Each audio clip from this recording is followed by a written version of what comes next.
Okay, I've been putting a lot of study in, and have found an incredible amount of some really amazing evidence for that evolution is not true.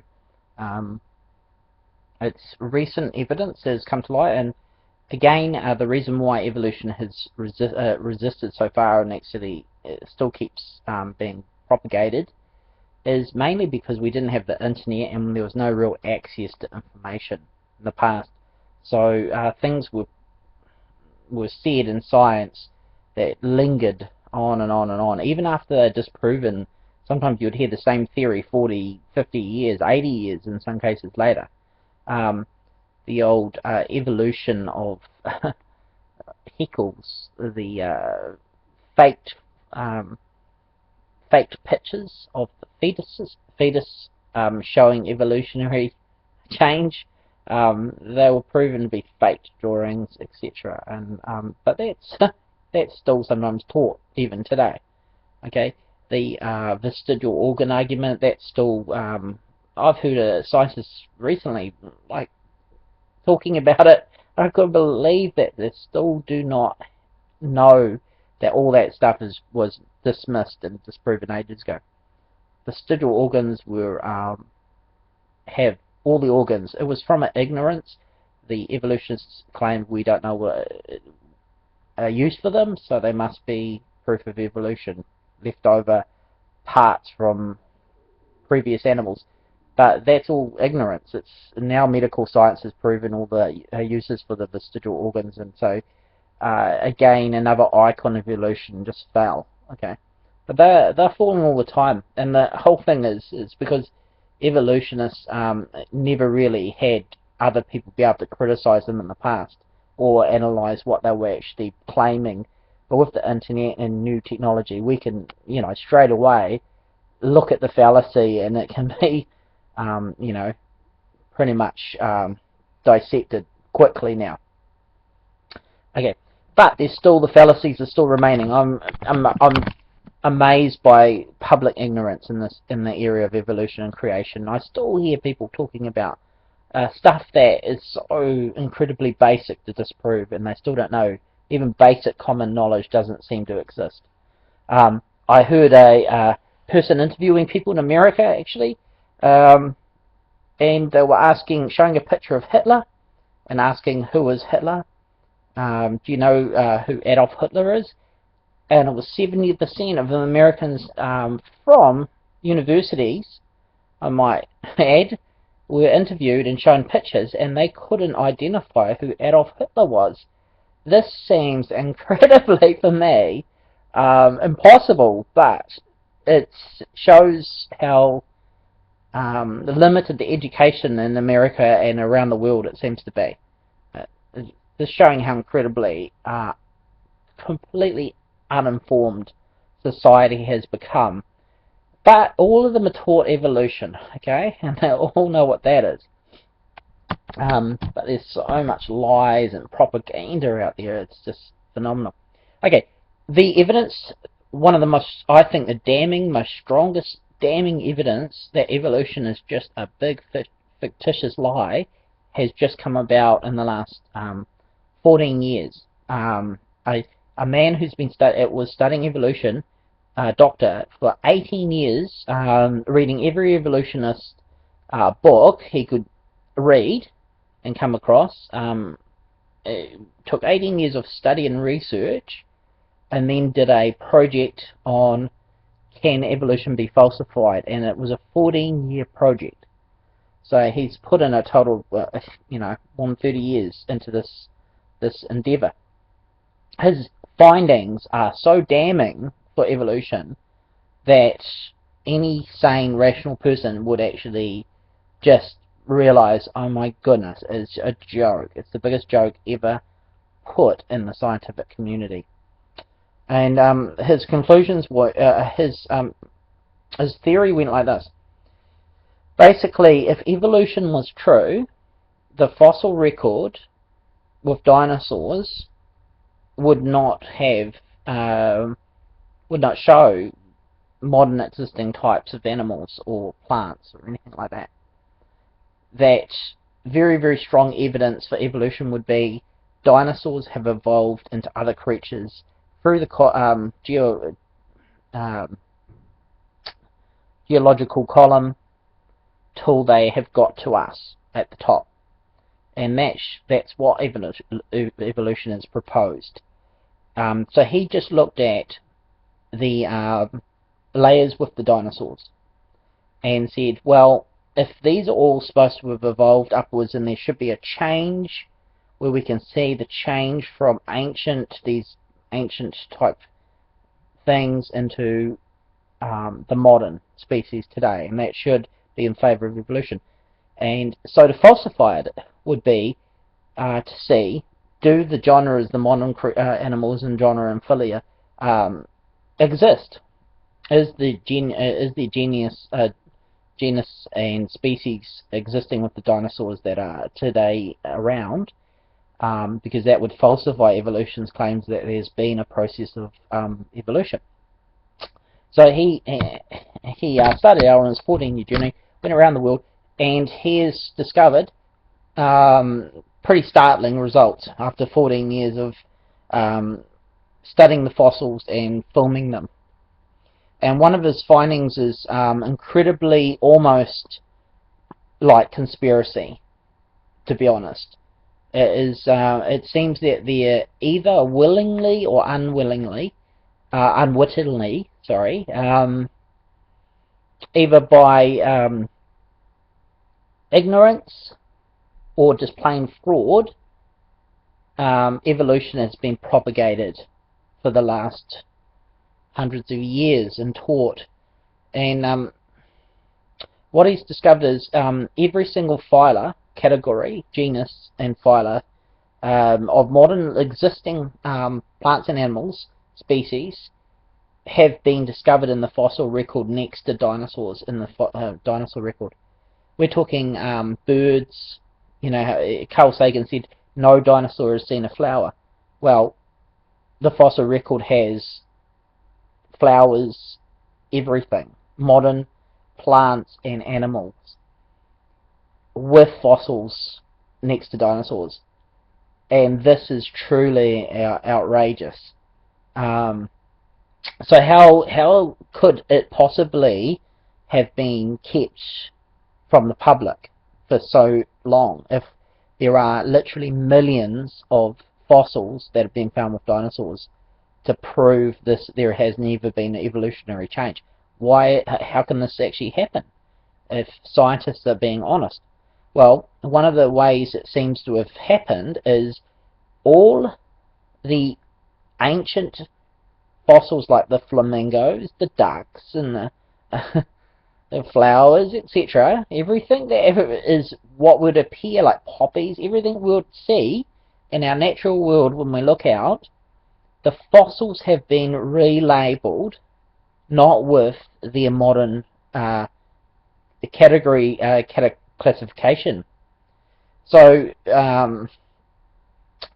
the class, the order, the family, the genus, the species, the phylum, subphylum, they've been put in different genuses even, so that you can't actually, unless you actually looked at the fossil names and actually saw them yourself, you would actually know that that's what's happened. So they can find every single example of every single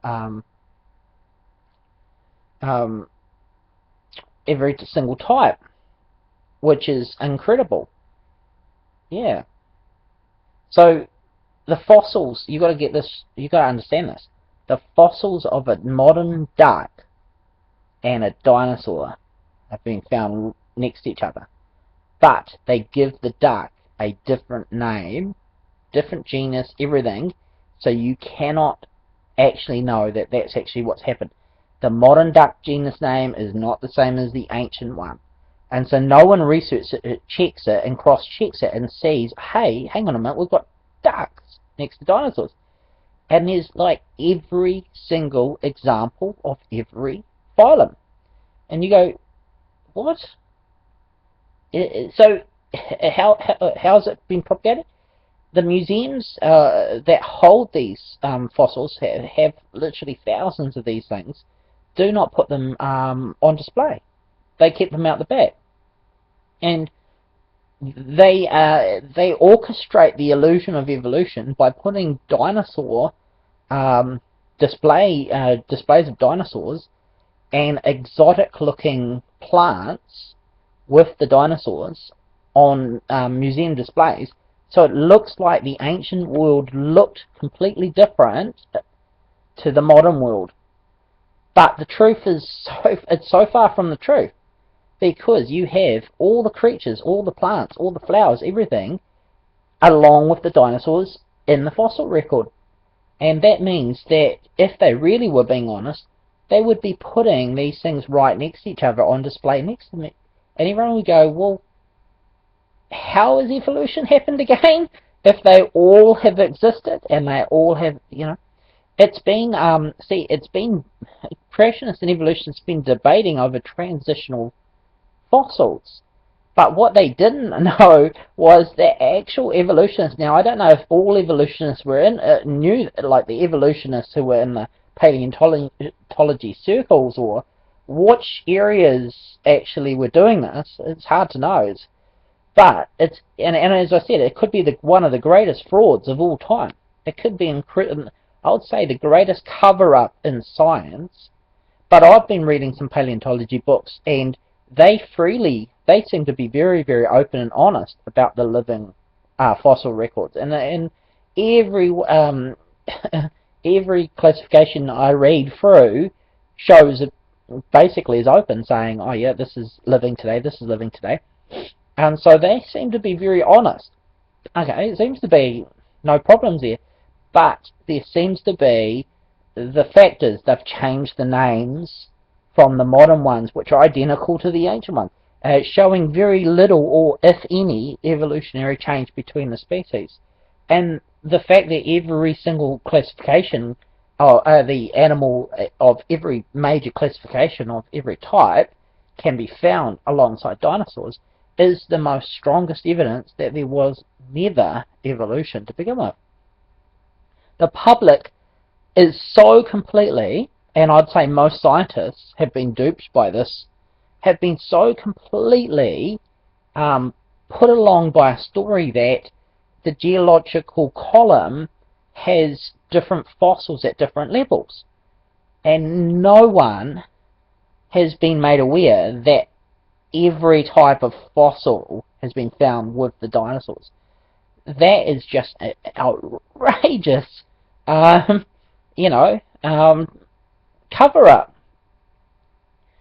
I would say if evolution can hold on and still be maintained and believed by science in the next few years, when this eventually it has to come to the surface, because you can't keep this sort of thing forever, concealed. I would say I'd be really astonished if evolution can climb out of this hole. It is going to take acrobatics of a level unprecedented. I mean, I'm talking evolutionists have an incredible way of saving their theories. I've got a pretty gymnastic, if you could say, flexible adaptedness to evidence problems. As soon as evidence is discovered that does not fit evolution, it seems to be quite a sweeping under the carpet. It's never published, it seems. Those things are never, put, out there, really. But as soon as anything seems to fit the theory, lots of articles on it and lots of publishing, because no one wants to jeopardize their career by going against this theory. It is suicide in academia to question evolution. So you're basically doomed if you're in academia and you have questions about evolution. You have to just keep your mouth shut. This is not good science. This is not a good scientific environment when there's such a blatant problem there, that you cannot be open and honest. The amount of scientists who have lost their jobs because they have started questioning evolution is disgusting. It's outrageous. And several books have been published recently on about this fact. How many hundreds of scientists, literally hundreds and hundreds of scientists have been losing their careers and jobs because for the sole reason that they've questioned evolution from what they've been finding in the evidence in their fields. That reeks of conspiracy theory, I know, but this is books that have been researched and published, and people have interviewed these people and talked to them. They've had court cases where they've gone to the court and they've found it, tried to put these in the court, unfair dismissal grounds, etc. And it seems the only reason why they can get away with it is legislation has not been put in place, and that you can fire someone on suspicion of teaching of a suspicion even of teaching criticism of evolution in America alone. That is, I would say that is completely the opposite to what science needs. Science needs to be able to critique to improve. When you take away the scientist's ability to be able to critique a model, you're actually hindering science. So science is going backwards at an alarming rate because it is refusing to critique evolution, and scientists are now in jeopardy of losing their jobs when they do. But luckily there are people who are just saying, nah, had enough of this rubbish, and we're just going to stand up against it. And scientists in droves are leaving it and actually publishing and basically criticizing it now. We've got people from Harvard who've lost their jobs. We've got people from every major university. Examples of that. We're talking in the last recent decade of people who have been basically silenced by evolution, evolution proponents. They so strongly want the world to believe in it that they are willing to go to great lengths, it seems. And it seems like fraud is not outside their thinking. And why should we be so surprised that if they believe evolution, they don't believe in absolute morality, that there's a God who has morality and there's standards, and you should be honest. So if they don't believe in absolute morality, why would they have to be honest? They don't have to, and this is what's happening in science. Scientists are realizing they believe there is no absolute morality, so they don't have to be moral and honest in their work. A crazy position for science to be in. Whereas, remember, science was built on by Christian proponents who, and so it was built from a Christian foundation, and honesty and science and actually study was actually what the Christians actually were, what science is built on. But now you have the opposite. You have, no, you cannot criticize, now all these things, and you don't have to be honest, you can lie. So we have fossils coming out of China that have been found by scientists in America who've been scanning them, saying some of these fossils are made up of moldable rocks and moldable fossils. They've been faking fossils and calling them transitional forms. These transitional forms that they've been putting in magazines and articles, and the public has been bombarded with, oh, we found a new transitional form that proves evolution, oh, we found a new transitional form that forms evolution.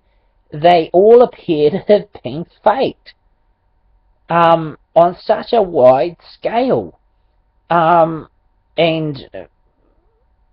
interviews with scientists who have actually found these fakes, like they're evolutionists themselves who have found these fakes, who are scientists and said, look, we've scanned the rocks and we know they're not, these rocks are made up of multiple fossils and multiple rocks, and some of them are like, dozens of different types of rocks put together and made into a fake fossil.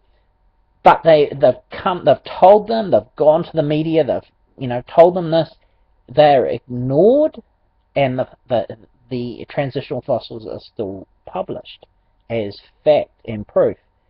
So I would say magazine articles, evolutionist magazines, probably aren't worth more than toilet paper at the moment in the scientific community. They're just garbage. Okay, so there's no integrity going on in in a lot of scientific circles. What I'm really amazed, quite think is quite astonishing too, is some of the findings, some of these fakes that have been found. There was over 500 doctoral theses done on some of these fakes. Now we're talking years of thesis and doctoral work on fakes that have exposed later on as fakes, but over 500 people have got their doctorates writing on these fakes. We've got a lot of people who don't deserve doctorates, out there, and that's just one case of a fake. I would say, yeah, but to be honest, I think the scientific world, that type of science, evolution, is in chaos. It literally is in chaos. Scientists do not want the public to hear about these things because it is just so eroding to their belief. Yeah. So here it is in summary. Scientists have discovered that every fossil type, what we expect in modern fossils, have been found with dinosaurs. Therefore, conclusively, absolute should seal the fate of evolution. Bang. But we'll see. What is it? 2030. We'll see how long evolution tries to hold on to its belief system, and if it can somehow wriggle out of this one. Because at the moment it is looking ridiculous.